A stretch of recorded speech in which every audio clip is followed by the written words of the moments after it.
Hi Jamie, it's Professor Melanie giving you feedback on your meaningful use paper.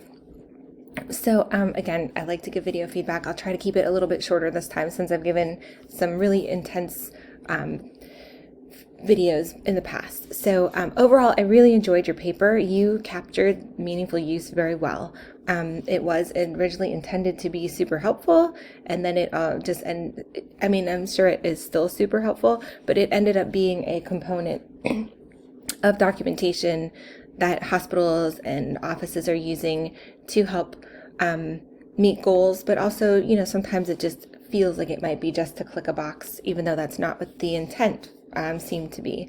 So the only thing I would add to your page here is I would put this on its own title page. Anytime you turn in a paper, it's just good practice to use a title page itself, and you would have your running head at the top, you would have the page numbers on the upper right, and then even page 1 would have a page 1 on it, and then you would have your title, your name, university, course, and then professor and date. And then the title of your paper can be creative. I tell people it's fun to make a catchy title. Just you have 12 words you can use typically in your title, and it's just kind of fun to see how much you can come up with a title that's kind of catchy, that would catch your eye if this were something that you were going to submit to a journal to print. Again, so as far as the rubric, your background information, you had excellent information that you used, very credible sources. You did use some supporting evidence for the congruency of the research problem and, what it was intended to do, and then what it kind of morphed into. And then you did describe the current state of the policy priority, discussing the impact it had on businesses, and in particular how we must show that we're using electronic prescribing for 80% of prescriptions, etc., that type of thing, which did ultimately lead to reduced errors in prescriptions, I would imagine. And then, discussing about where meaningful use is today.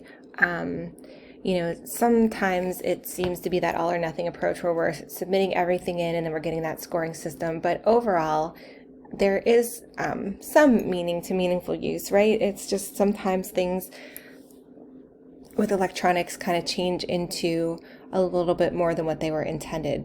For example, when you have to submit your measures, you have to, I was part of this at St. Vincent, you had to select your e-measures you were going to submit. They had to work properly. You had to test them. Then you had submission periods that you did. And, it was teaching people, in particular in the hospitals, how to find a particular field that we had to be sure we clicked on for education or for something else. So it did do some good. It just, as with everything, there's always pros and cons. But it did, as you could see here, encourage almost 100% of hospitals to use electronic health records, which we know today is a lot easier and hopefully creating safer patient care for our patients. The only thing in here is your references.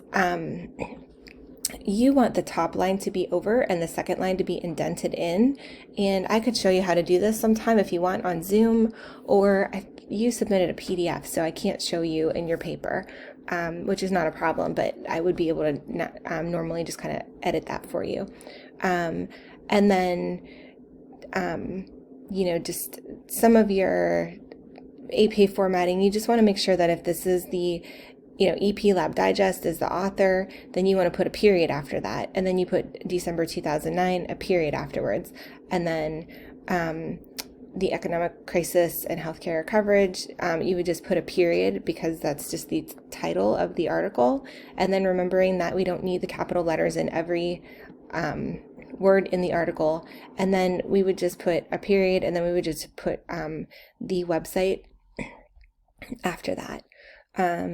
Again, this Federal Reserve history, you would want to put the date for that. Sorry, my computer got a little touchy and it wanted to go right to that article. So I'm going to actually jump there if it will let me. And then, hold on just one moment.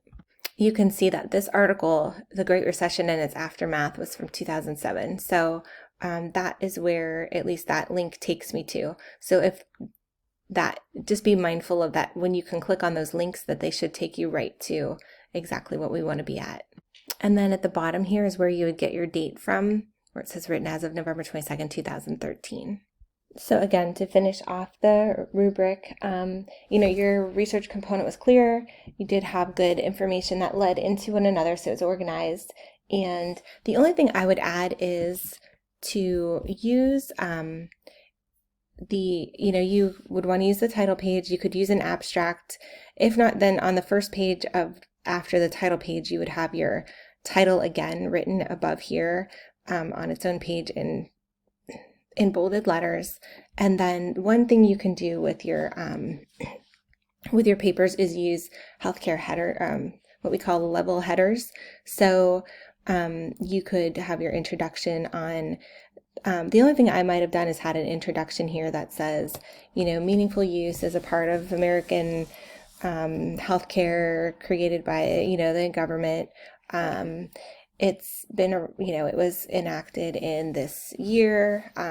This paper will explain meaningful use and give some examples in this current state of the priority. So having your thesis statement in there, and then you could have that would be your intro, and then you could have these be your background information, current examples, that type of thing. So just to give you just a little heads up on that. But overall, again, enjoyed the paper. You had great information on how everything came to be, and I appreciate you submitting your assignment. Thanks, Jamie.